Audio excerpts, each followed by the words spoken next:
Sadly, Ed died of mesothelioma 2 weeks before his 75th birthday in October 2013.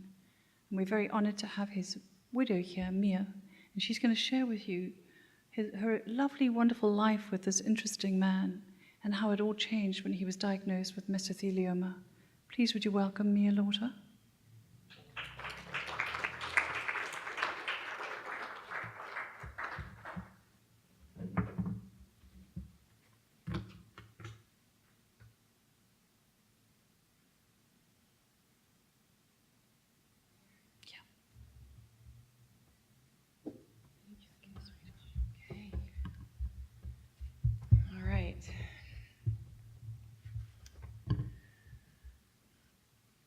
I'd like to thank Dr.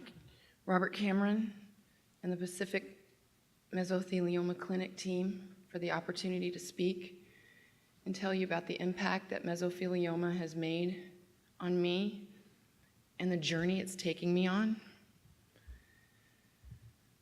Please bear with me. Ed Lauter and I first met in 2006 in the oldest restaurant in the heart of Hollywood since 1919. It's called Musso Frank. We'd both been going there for years before we met, and because we were drawn to its long, storied mystery history, and of course, movie star patrons. And there was one standing before me.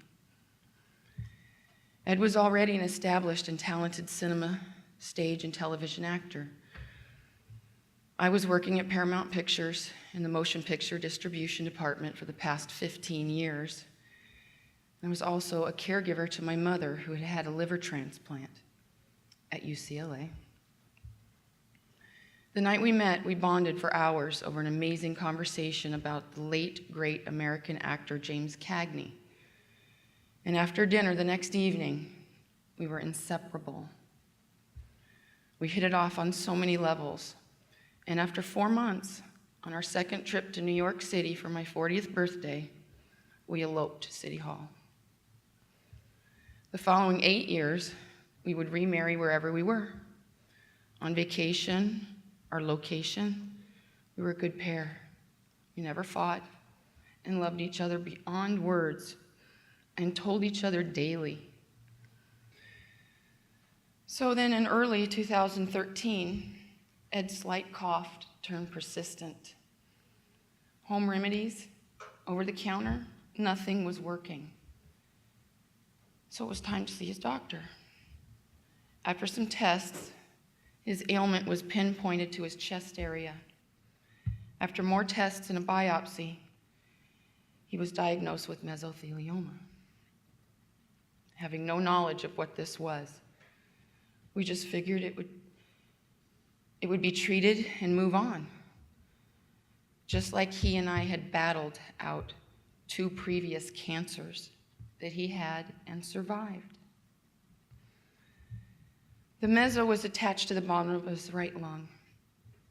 His oncologist suggested chemo only. We got a second opinion that would have consisted of the complete removal of his right lung. With symptoms worsening, it was decided to go back and have chemo with the first doctor. A few months went by to no avail. During that time, Ed slowed down considerably. His appearance started to change, and slowly, this amazing, energetic, outgoing, witty man, witty, I can't get witty out. He was very witty. He started to disappear. And he was turning down acting roles and declining red carpet events. And all personal and professional life as we knew it had completely shut down. And we waited. And it never occurred to me one time that I wouldn't be wheeling him down the red carpet well into his late 80s. So the last trip to the doctor to get a scan revealed that the meso had taken over his lung and was fast moving into his abdomen. And he had 3 weeks to live. He was rushed to the nearby hospital, and I had the daunting task of setting up home hospice, where he would just leave us all 6 days later. That was on a Wednesday at 2:30 p.m., and by 4:30 p.m., Ed's passing hit every media porthole and global outlet. The outpour of compassion was wonderfully overwhelming. I look back now and I see that valuable time was wasted because of misinformation and zero references.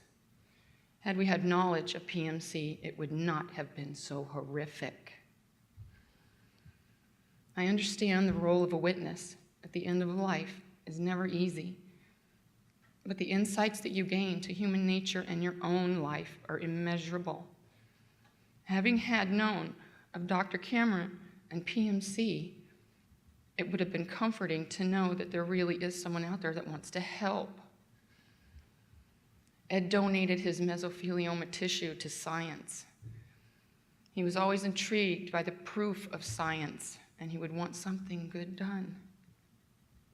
So now more than ever, this disease must have the research and be treated and eventually stopped. I want to thank everyone at PMC and everyone here for what you're trying to accomplish. And moving forward with PMC, we hope to have a successful gala in my husband's honor in November at the SLS in Los Angeles.